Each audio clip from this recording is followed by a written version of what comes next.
Hola mis queridos amigos, nuevamente con ustedes su doctor Tigre, que ronca en esta negra noche neoliberal, latinoamericana, sudamericana y ecuatoriana, un consejero de internautas que ha trabajado en los Andes, la Amazonía y la costa del Pacífico de Ecuador y que dice saber más por lo que le enseñaron pescadores y campesinos que por lo que enseñaron sus profesores. Hoy hablaremos acerca de lo que está sucediendo en el tercer día de los últimos días de Lenín Moreno y de los últimos días de la pandemia.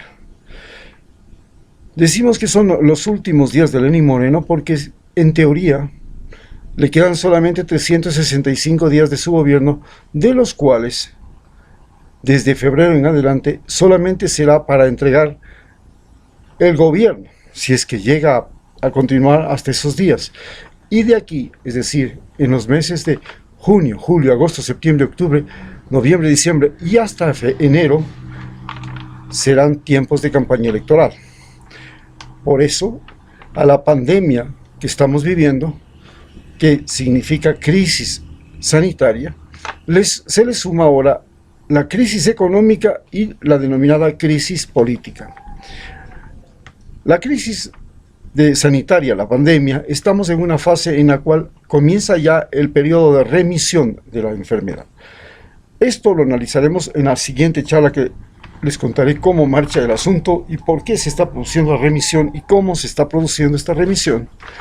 Y en segundo lugar, hoy analizaremos los otros dos elementos: el colapso económico que estamos viviendo y que marca el final del gobierno de Lenín Moreno, y el colapso político. El colapso económico, como ustedes entenderán, se manifiesta porque hubo una parálisis económica, una crisis petrolera en Ecuador debido a la caída de los precios del petróleo. Ustedes recordarán que el petróleo llegó a valer $0, pero por una semana ahora está en $16, pero nuestro petróleo cuesta más producirlo que lo que nos están pagando.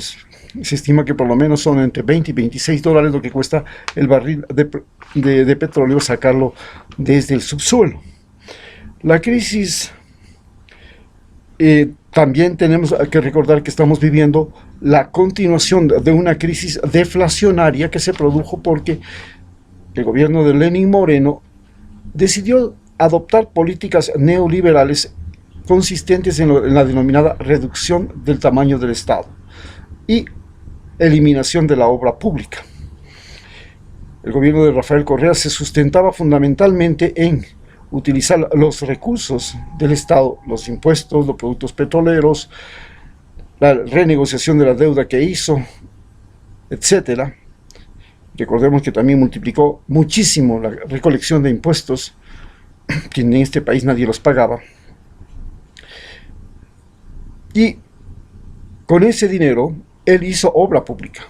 Y la obra pública significaba que el Estado era un inversionista que contrataba personal, contrataba compañías, contrataba servicios profesionales para hacer hospitales, carreteras hidroeléctricas, canales de riego, casas, vivienda, infraestructura de los servicios públicos, y todo eso se tradujo en una bonanza económica y un crecimiento económico para la población, que logró tener primero más salarios, porque al ampliar el número de oficinas públicas, el número de policías, el número de profesores, el número de médicos, se amplió la oferta de trabajo con el Estado.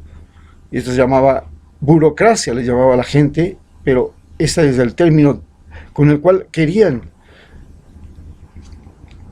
desviar la atención. No se trataba de aumentar el número de empleados detrás del escritorio haciendo funciones burocráticas, se trataba de aumentar el número de personas que estaban trabajando en las centrales hidroeléctricas, se trataba de aumentar el número de personas que trabajaban en la perforación de pozos petroleros, el número de personas que trabajaban en los hospitales, el número de personas que trabajaban en las escuelas, colegios y universidades, el número de personas que trabajaban como policías y como fuerzas armadas, como seguridad. Todo eso era, para la gente, enemigos de Correa, burocracia, y no entendían que no era burocracia. Burocracia es cuando uno está detrás del escritorio. Claro, todos los médicos somos los burócratas porque estamos detrás de un escritorio, pero también estamos al lado del quirófano y al lado de la camilla, y estamos haciendo medicina rural, y estamos saliendo a los campos y a las casas y a visitar. Lo mismo es el profesor, está detrás del escritorio, pero está en un aula, pues. Pero toda esta distorsión fue la clave fundamental para justificar que había un gasto en la burocracia, y esta era toda la mentira que se fraguó a través del poder de los medios de comunicación. Algo que Rafael Correa, contra lo que Rafael Correa luchó, pero que finalmente no pudo vencer. Los medios de comunicación lograron crear el Estado mediático, un Estado controlado por ellos, donde ellos son no solamente la fuente de la información, sino los que hacen justicia, los que dicen quién ha cometido y quién no ha cometido un delito, y le dicen a los jueces cuál debe ser la sentencia. Ese es el Estado que se apropió del Ecuador, el Estado de los dueños de los medios de comunicación. Y este Estado de los dueños de los medios de comunicación también era el Estado de los dueños de los bancos, porque los medios de comunicación estaban en manos de los bancos. Rafael Correa intentó cambiar, quitarles, pero ellos hicieron figuras jurídicas, pusieron testaferros y siguieron manejando estos medios de comunicación. Por supuesto, también están los ricos. Los ricos también saben que las elecciones se ganan teniendo canales de televisión. Si no, veamos cómo ganó las elecciones el alcalde de Quito, Yunda, que tenía un canal de televisión. Y lo mismo ha pasado con los otros candidatos, especialmente de la derecha, que han logrado llegar a la presidencia porque son los dueños o los amigos de los dueños de un canal de televisión o una red de televisión, es su auspiciante. Este fenómeno del poder mediático no está solamente en Ecuador. Podemos decir con mucha certeza que el próximo presidente de los Estados Unidos será definido por CNN. Por ejemplo, en la campaña de los demócratas en los Estados Unidos, CNN fue la que prácticamente le sacó a Bernie Sanders y dejó al otro candidato demócrata. Hoy, de seguro, CNN va a terminar con las posibilidades de Donald Trump. Este Estado creó una condición de deflación, es decir, desapareció el dinero que circulaba en las calles y campos del Ecuador, porque este dinero, primero, la gente se endeudó, entonces se convirtió en crédito. Esto le permitió a la banca recuperar ese dinero porque la banca entregaba los créditos, y una vez que entregaba los créditos comenzó a sacar dinero de las calles. Una vez que sacó el dinero de las calles, este dinero no lo volvió a colocar en créditos porque las condiciones del crédito en Ecuador fueron imposibles. Por ejemplo, la Corporación Financiera Nacional y la Banca del Pacífico, para ofrecerle un crédito le decían a usted que tiene que tener un ingreso anual de $100,000, lo cual significaba unos 8.500 a 9.000 por mes. El presidente en Ecuador, en este momento dice que gana 2.500, en ese tiempo ganaba 6.000. El presidente Rafael Correa y Lenín Moreno, lo máximo que podía llegar a tener 72.000. Él no podía ser sujeto de crédito. Dígame si usted o yo podíamos ser sujeto de crédito del gobierno. No. La banca privada también utilizó las tarjetas de crédito y los importadores se beneficiaron mucho con la liberación de impuestos para sus importaciones, y para la venta y a crédito se convirtieron en prestamistas los importadores, y de esa manera sacaron dinero de la circulación.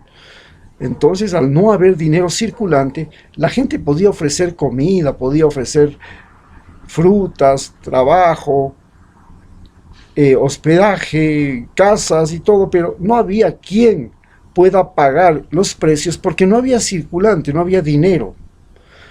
Esto produjo en Ecuador una deflación durante los 3 años que se tradujo en un crecimiento del menos 0.5% de promedio anual. En este estado muy debilitado, cayó justamente el coronavirus encima. Y el momento que cae el coronavirus encima, se produce la imposibilidad de salir a trabajar, la imposibilidad de vender, la imposibilidad de comercializar, de transportar. Y esta imposibilidad, esta reclusión dentro de la casa, se traduce en pérdida de la actividad económica, de la circulación, pérdida de puestos de trabajo, pérdida de liquidez de las empresas, y se traduce hoy en un colapso generalizado, que es en un país dolarizado, que es diferente de lo que puede pasar en otros países, donde la moneda puede ser devaluada e inmediatamente que se devalúa, entonces se devalúan los salarios, se devalúa el precio de los productos que se producen en el país, no los que se importan, y se logra reducir las importaciones porque los productos importados son más caros. En Ecuador eso no es posible, y entonces se llega a hacer una ley, la ley de ayuda humanitaria, que pretende reducir los salarios, pero no reduce el valor de las cosas. ¿Por qué? Porque las cosas están cotizadas en dólares. Y este es el principal problema. Ya existía un exceso de oferta con poca demanda, lo que produjo la deflación. Hoy se disminuye la capacidad de compra, pero los precios no bajan porque la moneda es dólar. Y al no poder bajarse los precios, se crea nuevamente, se acelera este fenómeno deflacionario y se concluye en que vamos por el camino directo al que fue Argentina, es decir, al colapso político, que es lo que viene inmediatamente. Este colapso político ya se lo está sintiendo. Del colapso económico, en el que todo el mundo ha perdido el empleo, que las empresas no funcionan, que nadie puede vender, que nadie puede comprar, pasamos al colapso político. El colapso político ya se lo está sintiendo. ¿En qué se traduce el colapso político?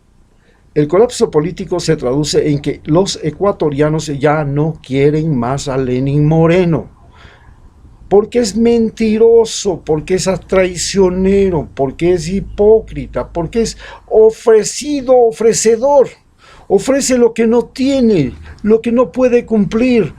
Esto hace que su nariz se vuelva más grande que todas las partes de su cuerpo, como Pinocho.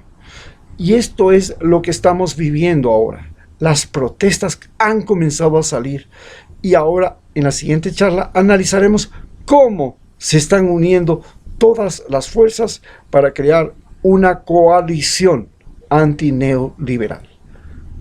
Muchas gracias.